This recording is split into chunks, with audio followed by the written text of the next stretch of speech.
Hey everybody, how's it going? I'm Sethum and welcome back to another video. Now, as the title suggests, this is a top 10 tips for beginners in Ark. So this is more for your people that are just recently starting out in Ark, and from what I understand from the comments that I've been reading, there are quite a lot of people that are fresh to Ark, quite new, which is kind of nice to see.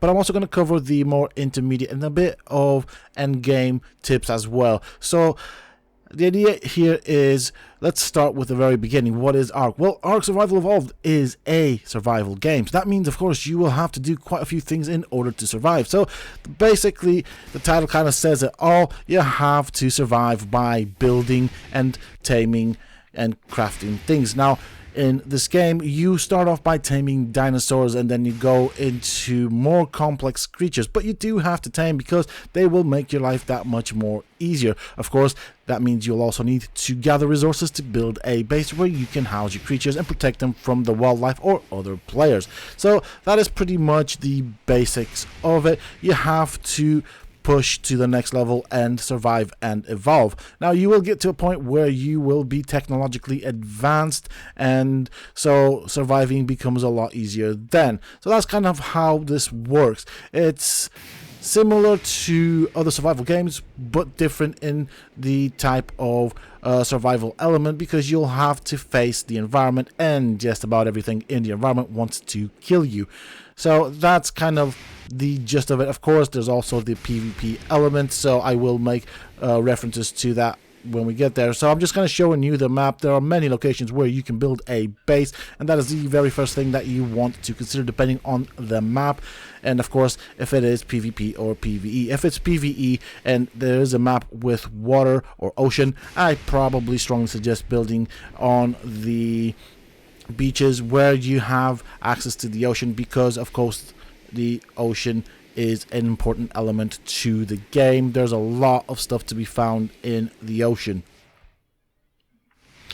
So the very important thing here to keep in mind is loot drops or loot crates. Now, loot drops, you can find them out and about in the wild, probably and primarily on land. So they look like a pillar of light that comes down from the heavens, because the game wants to show everybody that there is a specific drop. Now, do be careful for the dinos. Of course, as I said before, everything here wants to kind of kill you. There are some neutral animals, but yeah, mostly everything wants to kill you. So I'm going towards a loot drop right there. This is a white one, and the quality of stuff in the white ones is not that great. Of course, each of the loot drops have a specific level requirement. So I'm just going to show you what this one has, but the idea is this is meant to make your life a heck of a lot easier, because you don't have to use resources to get these items. You get them for free from the loot drop. Now, the loot drops have different color codes, and the purple ones or pink ones are the best ones. So you definitely want to pick these up, because you can get some really good blueprints. There's a massive difference between a normal say rifle and an ascendant version of the long neck rifle. The damage boost or increase in the damage is massive. Definitely want to be taking that into consideration. Now, another thing to look out for is the loot drops with the yellow ring around them. That just means that the quality of the loot is slightly better than what you would normally find. So over here, as you can see, we have basically the basics for a little shack base, whatever you want to call it.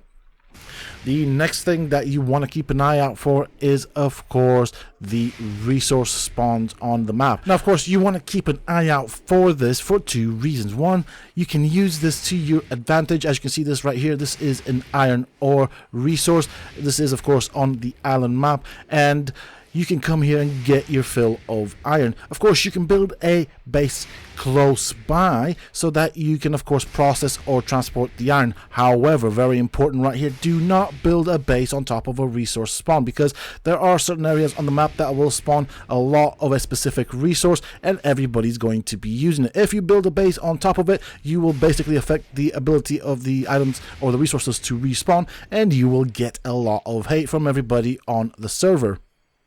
So as you can see right here, we are at the volcano. One side doesn't really have much of anything, but you can build a base there should you choose to do so. It's not going to be a big base, but of course you can then come around this side and do some picking and of course gather some resources and then of course process them. Now of course resources such as iron, obsidian, pearls and things like that are very sought after resources, so you definitely don't want to be building a base and affecting the respawn of those resources.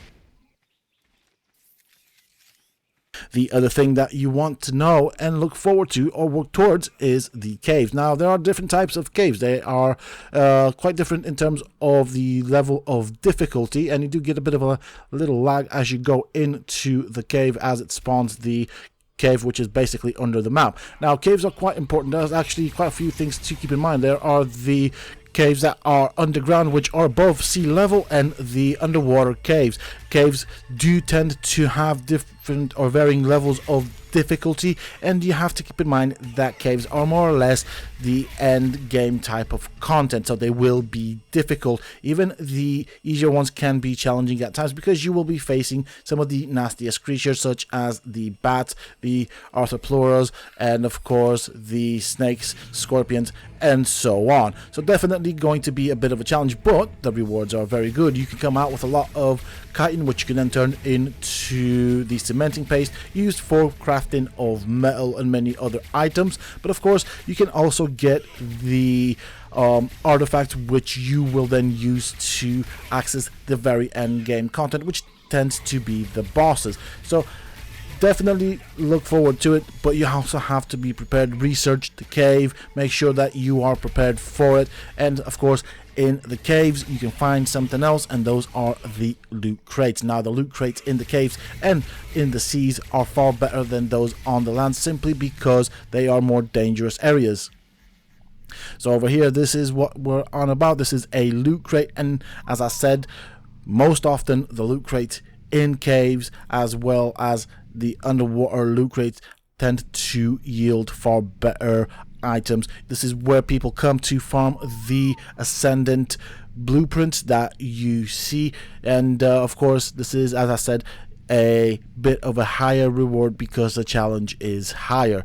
Now that is just one of the perks of coming into the caves. Do not take them for granted though. Make sure you research the caves. There are plenty of guides here on my channel as well as on other channels, and definitely consult the wiki because it will help you a lot. Make sure that you know what you are getting into. Make sure that you are prepared because of course if you die you lose your stuff, and getting back to your things can sometimes be a bit difficult. Now this is massively underrated, so I'm going to cover it. Let's have a look at the map. Currently I am on the island map. Now what you can see is that the island map, or the island itself, is surrounded by water. So there's a lot of water. What that means is that there is a lot to discover and find, both in terms of creatures as well as in terms of resources. However, do keep in mind that the water is quite difficult. A lot of people stay out of the water because of two basic creatures, two main creatures actually is what I meant to say, and that is the Electrophorus, which is the eel, and the jellyfish, and they both have a nasty habit of sneaking up on you, catching your tame off guard, more or less stunning you and the tame, and kind of just killing you. So you have to keep that in mind. You have to basically be on high alert every time you are in the water, and these are two creatures that I recommend you get your hands on. It doesn't really matter what level they are, they will help you great. So the very first one is the Bacillusaurus. This is a passive tame, but you have to get rid of the mantas, and this is immune to the stun from the creature that I mentioned before, and of course the Tussoteuthis, which is of course the giant squid, and also immune to the eels. So the Tusso is a creature that you will find in the deep oceans, and as you can see right here, these are the eels that I mentioned, the Electrophorus. Definitely do not mess with them, definitely do not underestimate them. They are an absolute pain and bane of the water. But as you can see right here, we have some silica pearls, and of course you can also find plenty of oil. But the most important thing that you will find here under the water in the ocean right at the bottom is the black pearls. They are very hard to come by on certain maps and very desirable, because this will unlock a lot of endgame type of gear and content. So definitely what you want. Now here at the bottom we will find two big bad creatures that we want to look out for. Okay, there we go. We have the jellyfish that I mentioned before. Now if you get close to them, they will sort of float towards you, and they will do the exact same thing that the eels did. Over here, as you can see, we have the Tusoteuthis, which is basically the giant squid. This is a creature that you have to tame if you want to travel safely under the sea.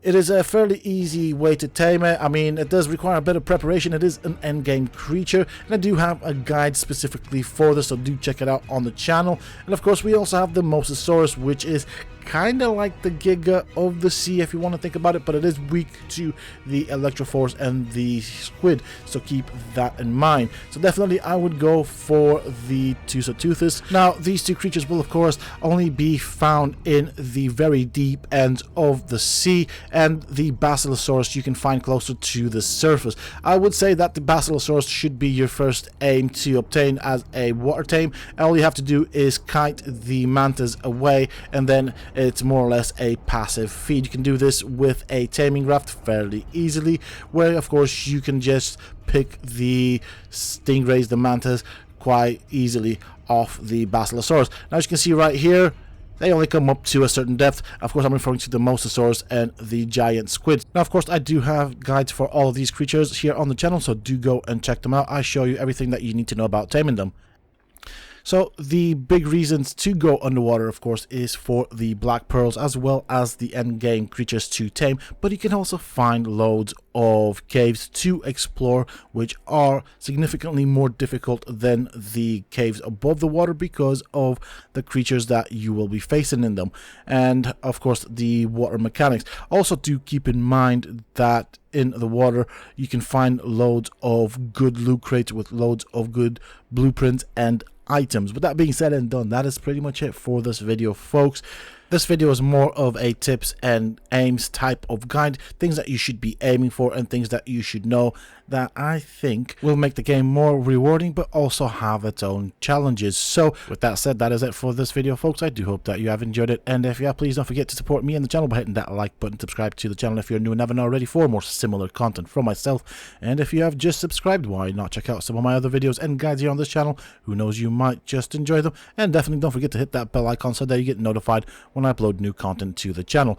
Also, for those interested, you can always find me on the Sethtopia Discord. Links to this, of course, you can find down below in the video's description. Until next time, stay safe, folks.